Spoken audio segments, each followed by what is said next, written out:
اعوذ باللہ من الشیطان اللعین الرجیم بسم اللہ الرحمن الرحیم۔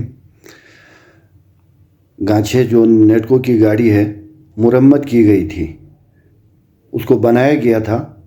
وہ گانچھے میں 3 منسٹر ہوتے ہوئے محترم حاجی عبدالحمید صاحب، محترم مشتاق صاحب، محترم انجینئر اسماعیل صاحب کے ہوتے ہوئے وہ نیٹکو کی جو بنائی ہوئی گاڑی جو گانچھے کے لیے بنی ہے وہ بھی گانچھے کو نہیں دیا جا رہا، وہ کسی اور ضلع کو دیا جا رہا ہے، دیا گیا ہے تقریباً۔ تو گانچھے کے یہ 3 منسٹر نیٹکو کی ایک نئی گاڑی عوام کے سفری سہولیات کے لیے نہیں لا سکتے ہیں، تو یہ کر کیا سکتے ہیں؟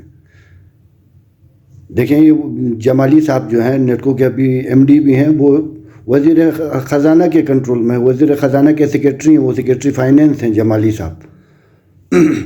وہ خود مجبور ہیں کہ وہ اس ضلع کو گاڑی دے رہے ہیں، اور ہمارے وزیر خزانہ صاحب خاموش ہیں، ہمارے حاجی حمید صاحب خاموش ہیں، ہمارے مشتاق صاحب خاموش ہیں۔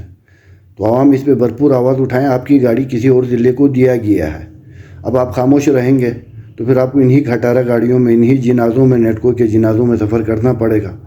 آپ اپنی جو ہے زندگی جو ہے ایک موت کے ہاتھوں لے کے چلتے رہیں گے، کیونکہ یہ ایک موت کا کنواں ہے نیٹکو کی جو ابھی خپلو گانچھے میں جو گاڑیاں چل رہی ہے۔ تو میرے عوام سے پرزور اپیل ہے، یہ نمائندے تو آپ کے بے حس ہو چکے ہیں، ان کا ضمیر مردہ ہو چکا ہے۔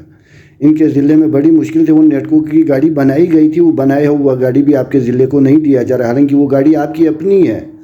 تو آپ لوگ آواز اٹھائیں، ہم ہر طریقے سے آواز اٹھا رہے ہیں۔